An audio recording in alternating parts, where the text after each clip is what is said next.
انسان کے اندر کی خوبی، صفت، عادت جب اسے خلاف شریعت اعمال، اقوال اور احوال سے روکے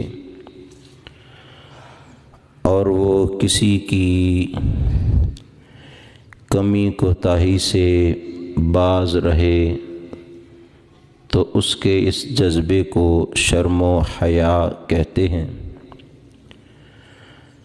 گویا کہ شرم و حیا بندہ مومن کے ایمان کی تمامیت کا نام ہے،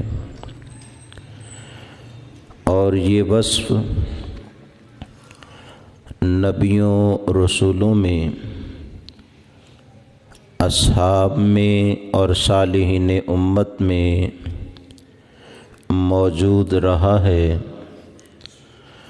اور کوئی بھی مضبوط ایمان والا شرم و حیا سے دور نہیں رہ سکتا، بلکہ ایمان کی تکمیل کا جزو لازم ہے۔ اور اللہ تعالیٰ جل وعلا کی طرف سے مخلوق کے لیے بیش بہا خزانہ اور قیمتی تحفہ شرم و حیا ہے۔ آقا علیہ الصلوۃ والسلام نے اسے ایمان کا ایک ستون قرار دیا ہے، جس پر ایمان کی عمارت کھڑی ہوتی ہے۔ ارشاد فرمایا، الایمان بدء وستون شعبۃ والحیاء شعبۃ من الایمان۔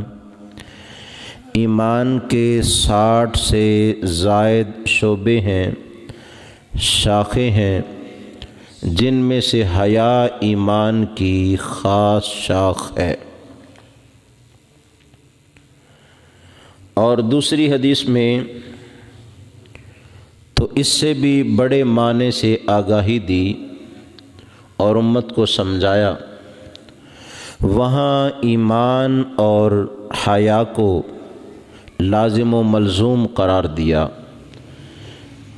کہ جس میں حیا نہیں ہے اس کا ایمان سلامت ہی نہیں ہے، اور جس میں حیا ہے اس کا ایمان مکمل ہے۔ اس حدیث میں ایک دوسرے کا مقارن بیان فرمایا اور ارشاد فرمایا، الایمان والحیاء قرنا جمیعا۔ ایمان اور حیا دونوں اکٹھے ہیں، اور فرمایا کس قدر اکٹھے ہیں، اذا رفع احدہما رفع الآخر۔ جب ان میں سے ایک اٹھ گیا تو دوسرا بھی ختم ہو گیا، ان میں سے ایک باقی نہ رہا تو دوسرا بھی سالم نہ رہا۔ جب ایمان اور حیا دونوں میں سے ایک چیز اٹھ گئی تو دوسری خود بخود اٹھ گئی۔ آقا علیہ الصلوۃ والسلام نے گویا اپنی امت کو حیا کا اس قدر درس اور سبق دیا، پیغام دیا کہ کوئی بھی امتی اس سے محروم نہ رہے اور اسے معمولی نہ جانے۔ اور خود کریم آقا علیہ الصلوۃ والسلام کی حیاداری کائنات میں اتنی بڑی مثال ہے کہ حیا بھی آقا علیہ السلام کی ذات پر فخر محسوس کرتی ہے کہ اس محبوب مکرم نے مجھے اپنے ساتھ لگا کے کتنی عظمت سے نواز دیا ہے۔ کریم آقا علیہ السلام کا معمول مبارک دیکھیے، کوئی شخص آقا علیہ السلام سے بات کر رہا ہوتا، چاہے وہ موضوع نہ بھی ہوتی تو آقا علیہ السلام اس کی بات مکمل ہونے دیتے، راستے میں نہیں کاٹتے تھے، اور وہ کوئی اور بات کرنا چاہتا تو اس کو بولنے سے روکا نہیں کرتے تھے، بولنے دیا کرتے تھے۔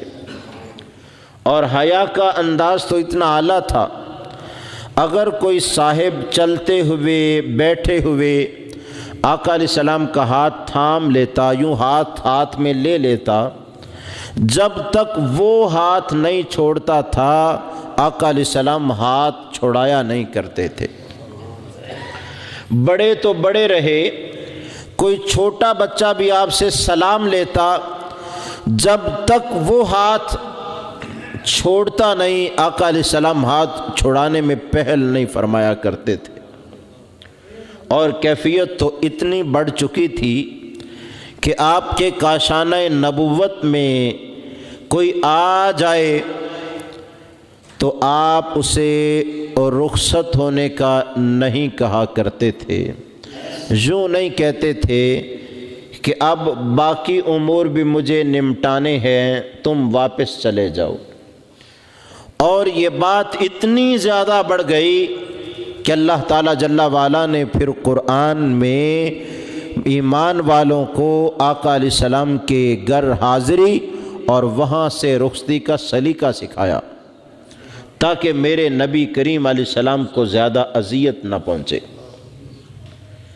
ایک شان نزول تو یوں ہے کہ آقا علیہ السلام کا حضرت زینب رضی اللہ تعالی عنہا سے جب نکاح ہوا تو آپ نے اپنے اصحاب کی دعوت ولیمہ کی، اور چند صحابہ آتے کھانا کھا کے پھر رخصت ہو جاتے، پھر کچھ آتے رخصت ہو جاتے۔ حجرہ مبارک آقا علیہ السلام کا کمرہ مبارک اتنا بڑا نہیں تھا کہ جس میں درجنوں افراد بیک وقت بیٹھ سکیں، بلکہ اس کی کیفیت تو اماں عائشہ صدیقہ رضی اللہ تعالیٰ عنہ بخاری و مسلم کی روایت میں یوں بیان کرتی ہیں کہ آقا علیہ السلام جب رات کو نماز تہجد ادا فرمایا کرتے تھے تو کمرہ اتنا چھوٹا تھا، جب آپ سجدے میں جاتے غامزانی یوں ہاتھ لگا کے مجھے دباتے تو میں اپنی ٹانگیں پیچھے کر لیتی اور اس جگہ پر آقا علیہ السلام سجدہ فرماتے، اور جب آقا علیہ السلام سجدے سے اٹھ جاتے پھر میں ٹانگیں سیدھی کر لیتی تاکہ کچھ اور آرام کر لوں۔ کمرے میں اتنی سی گنجائش تھی کہ ایک آدمی کے لیٹنے کے وقت دوسرے کے لیے نماز پڑھنے کی بھی پوری جگہ موجود نہیں تھی۔ 3 اصحاب کھانا کھانے کے بعد وہیں بیٹھے گفتگو فرما رہے تھے۔ اب آقا علیہ السلام چاہتے تھے کہ اہل خانہ کو ظاہر ہے پچھلے کمرے میں دوسرے حجرے میں منتقل کیا ہوا ہے، فراغت ہو تو وہ اپنے حجرے میں آئیں اور اپنے معمولات زندگی کو جاری و ساری رکھیں، لیکن وہ اصحاب جو بیٹھے ہوئے تھے گفتگو کر رہے تھے۔ اللہ رب العزت جل وعلا نے پھر آداب سکھائے اور آیت نازل فرمائی، سورہ احزاب میں ہے، سنیے رب العزت کیا کہتا ہے۔ فرمایا یا ایھا الذین آمنو، اے ایمان والو، لا تدخلوا بیوت النبی الا ان یؤذن لکم الی طعام غیر ناظرین اناہ۔ فرمایا ایمان والو، نبی کریم علیہ السلام کے ان حجروں میں گھروں میں داخل نہ ہوا کرو، سوائے اس کے کہ تمہیں بلایا جائے، اجازت دی جائے کھانے کے لیے۔ تو فرمایا غیر ناظرین اناہ، تب بھی یاد رکھو کھانا پکنے کے انتظار میں آ کے نہ بیٹھو، جب پک جائے اور کھانا لگ جائے تب تم داخل ہو جاؤ۔ اور پھر فرمایا جب تیار ہو جائے پھر داخل ہو جاؤ، کہا جائے آؤ پھر آؤ۔ فَإِذَا طَعِمْتُمْ فَانْتَشِرُوا، اور جو ہی کھانا کھا لو فوراً واپس چلے جاؤ۔ وَلَا مُسْتَأْنِسِينَ لِحَدِيثٍ، فرمایا باتوں میں مشغول نہ ہو جاؤ۔ اے مولا کیوں؟ فرمایا اس لیے کہ تم کاشانہ نبوت میں جب وقت گزارو گے، گھر اور حجرہ پہلے ہی چھوٹا ہے، ازواج رسول کے لیے مشکل ہوگا، اور آقا علیہ السلام بھی مشکل محسوس کریں گے، اے اللہ تیرے نبی کریم علیہ السلام نے جو مشکل محسوس کی تو بتا کیوں نہیں دیا؟ تو رب العزت کیا کہتا ہے؟ فرماتا ان ذالکم کان یؤذی النبی، فرمایا اس بات سے نبی کریم علیہ السلام کو تکلیف ہوتی ہے، فیستحیی منکم، مگر میرا نبی بڑا حیادار ہے، حیا کی وجہ سے تمہیں نہیں کہتے کہ اٹھ کے چلے جاؤ۔ فرمایا واللہ لا یستحیی من الحق، اور اللہ حق بیان کرنے سے کوئی آر محسوس نہیں کرتا۔ فرمایا میرا نبی تو اتنا حیادار ہے، تکلیف اپنے اوپر برداشت کر لی ہے اور حرج کا باعث اپنے لیے بنا ہوا ہے، مگر زبان سے تمہیں نہیں کہا۔ ارے یہ کون سے تھے اصحاب؟ وہ جو اشارہ ابرو پہ جانیں قربان کرنے والے تھے، لیکن آقا علیہ السلام نے انہیں کوئی اشارہ نہیں کیا کہ جاؤ یا چلے جاؤ۔ اتنی حیا، بھلا اس کی بھی کوئی مثال ملتی ہے؟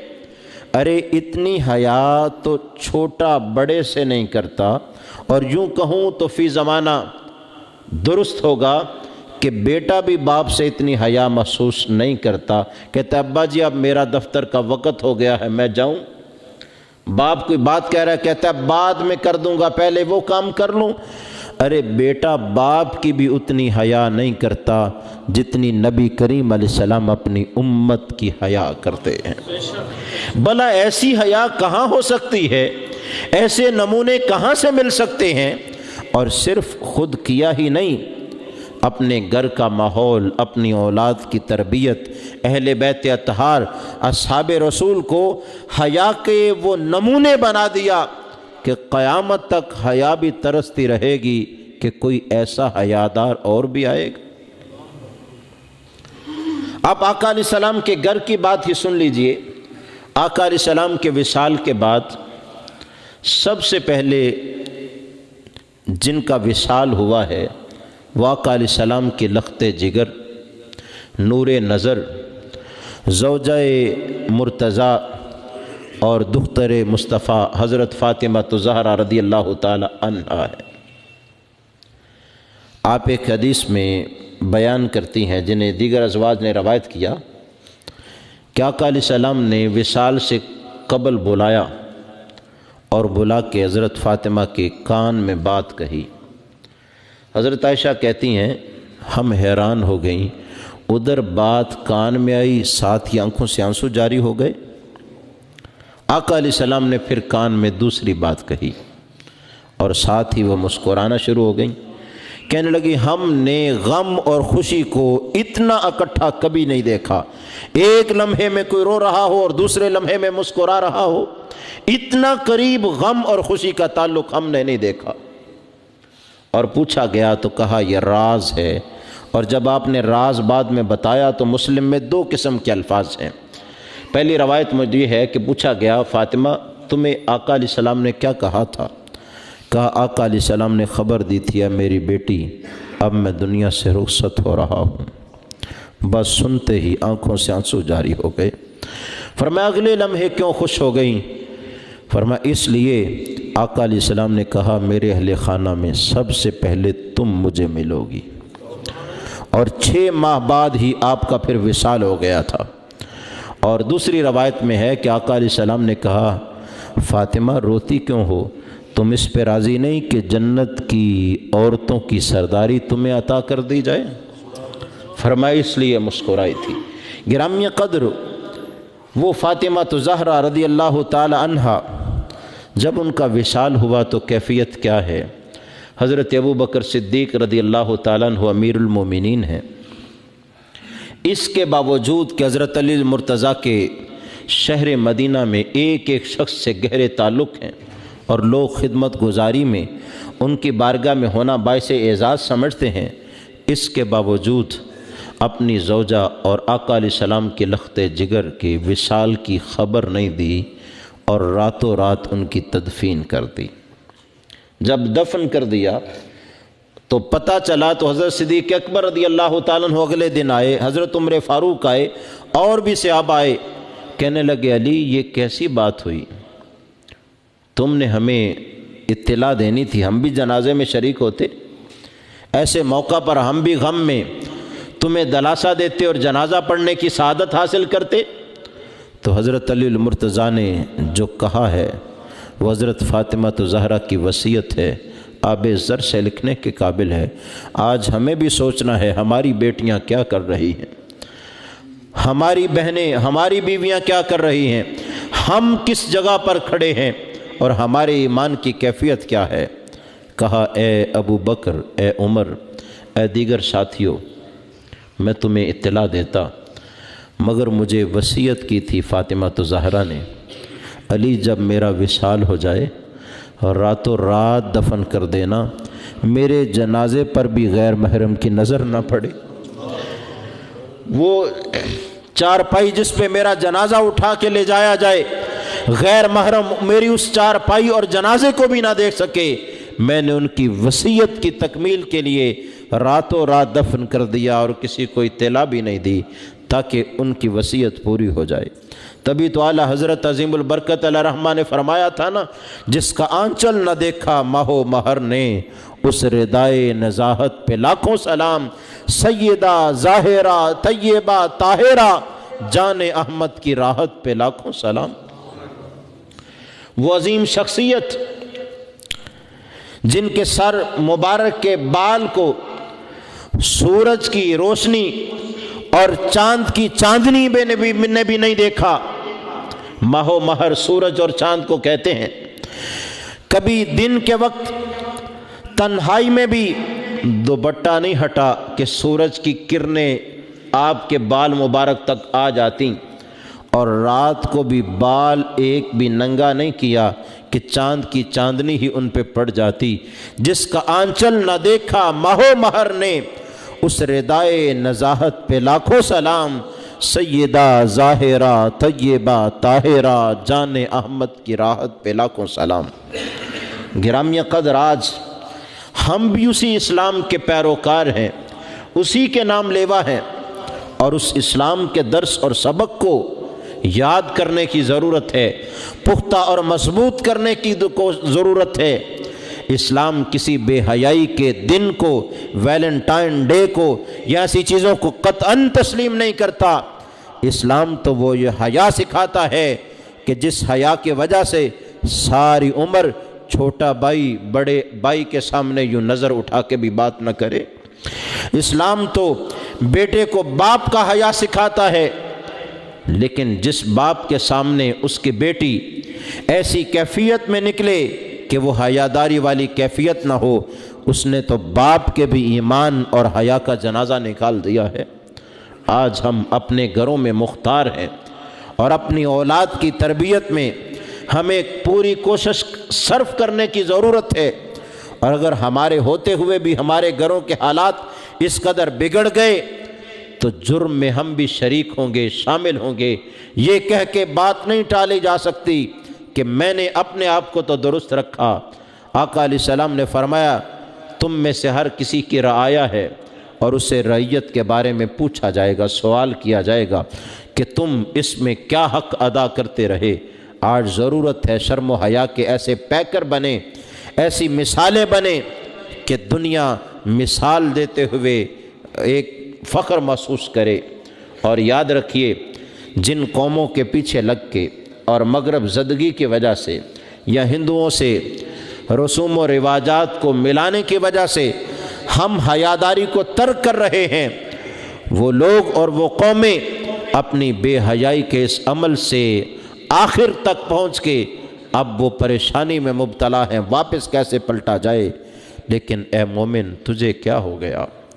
تیرے ایمان پر اوروں کی چیزیں غالب کیسے آنے لگیں؟ تیری حیا پر لوگوں کے بے حیائی کے عمل غالب کیسے آنے لگے؟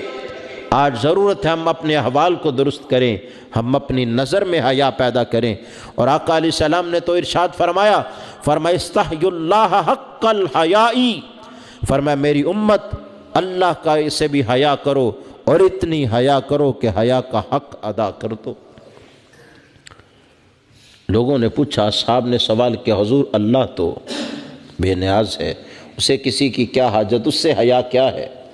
فرمایا سر اور اس کے مقدمات کا لحاظ کرو۔ سر اور اس کے متعلقات، اب سر کے متعلقات کیا ہیں؟ بندے کی آنکھیں ہیں، ناک ہے، کان ہے، زبان ہے، یہ سر کے متعلقات میں ہیں۔ فرمایا ان سب کی حفاظت کرو، یہ اللہ تعالیٰ جل وعلا کی حیا ہے۔ تمہاری نظر ایسی جگہ پر نہ پڑے جہاں نظر ڈالنے سے تمہیں شریعت نے روکا ہے۔ تمہاری زبان سے وہ لفظ نہ نکلے جو شریعت کو ناگوار لگے۔ تم کان سے وہ چیزیں نہ سنو جن کے سننے کی وجہ سے تمہیں کان کے عذاب میں مبتلا کیا جائے۔ آنکھ سے وہ نہ دیکھو جسے دیکھنے سے روکا گیا۔ سر اور اس کے متعلقات کی حفاظت کرو۔ پھر فرمایا پیٹ اور اس کے متعلقات کی حفاظت کرو، یعنی اس میں کھانا پینا، اس کے حلال ہونے کا خیال کرو۔ تم خواہش پیدا کرو تو درست خواہش پیدا کرو، اپنے آپ کو روکو، ضبط سے کام لو، اور ضبط نفس اور اپنے آپ پر کنٹرول یہ اسلام نے ہمیں سکھایا ہے۔ اسلام کا ماننے والا مادر پدر آزاد نہیں ہوتا۔ اسلام کا تو مطلب ہی تسلیم کر لینا ہے، مان لینا ہے، جھک جانا ہے۔ اور ایمان اسلام تو نام ہی اس چیز کا ہے، جو رسول خدا آئے ہیں لے کر آئے ہیں اس کو من و ان تسلیم کر لینا، اس میں کوئی تعویل نہ کرنا، اپنے احوال کی وجہ سے اس کے سامنے عاجز نہ آ جانا اور اپنے احوال کو درست کرنا، یہ اسلام کا پورا درس ہے۔ اور ایمان والے کو تو ایمان کہتا ہے اور خدا کا پیغام کہتا ہے یا ایھا الذین آمنوا ادخلوا فی السلم کافہ، اے ایمان والو پورے اسلام میں داخل ہو جاؤ۔ ایسا نہیں کہ کچھ اسلام میں داخل ہو کچھ خارج ہو۔ نماز تمہاری اسلام والی ہو، کاروبار تمہارے غیر مسلموں والے ہوں، یا تمہاری بات مسلمانوں والی ہو اور وضاقتہ غیر مسلموں والی ہو، اسلام کہتا ایسا نہیں ہے۔ اسلام مکمل ضابطہ حیات ہے۔ اوروں کو چاہیے کہ وہ اسلام سے کوئی سبق لیں، پیغام لیں اور اس کی طرف میلان رکھیں۔ بھلا مسلمان کو تو رب نے مکمل ضابطہ حیات دے دیا ہے، اسے تو دائیں بائیں آگے پیچھے دیکھنے کی ضرورت ہی نہیں۔ آسان سا طریق ہے، اللہ اور اس کے رسول کا پیغام سنے اور اس پر عمل کے لیے تیار ہو جائے، اس کی تعویلات کی طرف نہ بڑھے۔ اور ہم جب تک اس کام میں واپس پلٹتے نہیں، اپنے احوال کو درست کرتے نہیں اور شرم و حیا کے پیکر بنتے نہیں، تب تک اسلام کے غلبے کی باتیں خواب تو ہو سکتی ہیں لیکن حقیقت کا روپ نہیں دھار سکتی۔ یہ خوابیں تعبیر والی تبھی بنے گی جب ہم اپنے احوال کو درست کریں گے اور اپنے اندر وہ چیز پیدا کریں گے جس کے فقدان کی وجہ سے آج ہم یہاں پر کھڑے ہیں۔ اور گرامی قدر آقا علیہ الصلوۃ والسلام نے اپنے اصحاب کی جب تربیت فرمائی تو سب کو خیرات سے، اچھائیوں سے، حسنات سے نوازا، اور کوئی نہ کوئی خوبی ایسی بر دی کہ جس میں کائنات میں وہ سب سے زیادہ ممتاز ہو گئے۔ کسی کو صداقت کا تاجدار بنا دیا تو کسی کو عدالت کا شاہ سوار بنا دیا، کسی کو شرم و حیا کا پیکر بنا دیا اور کسی پر شجاعت بھی فخر کرنے لگی۔ تو گرامی قدر شرم و حیا کے پیکر بنانے میں آقا علیہ السلام نے جب اوروں کا تذکرہ کیا تو اپنے عثمان غنی رضی اللہ تعالیٰ عنہ کا تذکرہ فرمایا۔ اصدقہم حیاء عثمان، فرمایا میرا عثمان حیا میں سب سے آگے ہے، اور اس کو جس نے سب سے زیادہ سچ کر دیا وہ عثمان غنی ہے۔ اور آپ کی حیا کی کیفیت کیا ہے؟ آپ فرماتے ہیں میں زمین کے جب قریب ہو جاتا بولو باراز کے لیے تب اپنا کپڑا ہٹایا کرتا تھا، اور زمین سے اٹھتا بعد میں تھا، اپنا کپڑا درست پہلے کر لیتا تھا۔ جو کہتے ہیں میں نے ساری زندگی اپنی شرمگاہ پر بھی نظر نہیں ڈالی، وہ عثمان غنی جن کی حیا کی یہ کیفیت ہے کہ ایک موقع پر آقا علیہ الصلوۃ والسلام نے ان کے آنے پر اپنے پاؤں مبارک پیچھے ہٹائے، کپڑا درست فرمایا، جب کہ اس سے پہلے حضرت ابوبکر صدیق رضی اللہ تعالیٰ عنہ، حضرت عمر فاروق رضی اللہ تعالیٰ عنہ گزر گئے تھے، آئے کام کہہ کے چلے گئے۔ تو حضرت عائشہ رضی اللہ تعالیٰ عنہ نے کہا اے سرتاج من رسول خدا، عثمان غنی کا آپ نے بڑا لحاظ کیا۔ تو آقا علیہ السلام کے الفاظ آب زر سے لکھنے کے قابل ہیں۔ فرمایا اے عائشہ الا استحیی من رجل تستحیی منہ الملائکہ، فرمایا عائشہ کیا میں اس شخص کا حیا نہ کروں خدا کے فرشتے بھی جس کی حیا کرتے ہیں؟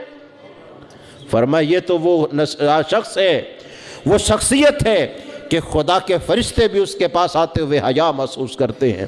اور آقا علیہ السلام کہا کرتے تھے مولا قیامت کو میرے عثمان کا حساب نہ لینا، یہ پاس حیا حساب کے لیے کھڑا بھی نہیں ہو سکے گا۔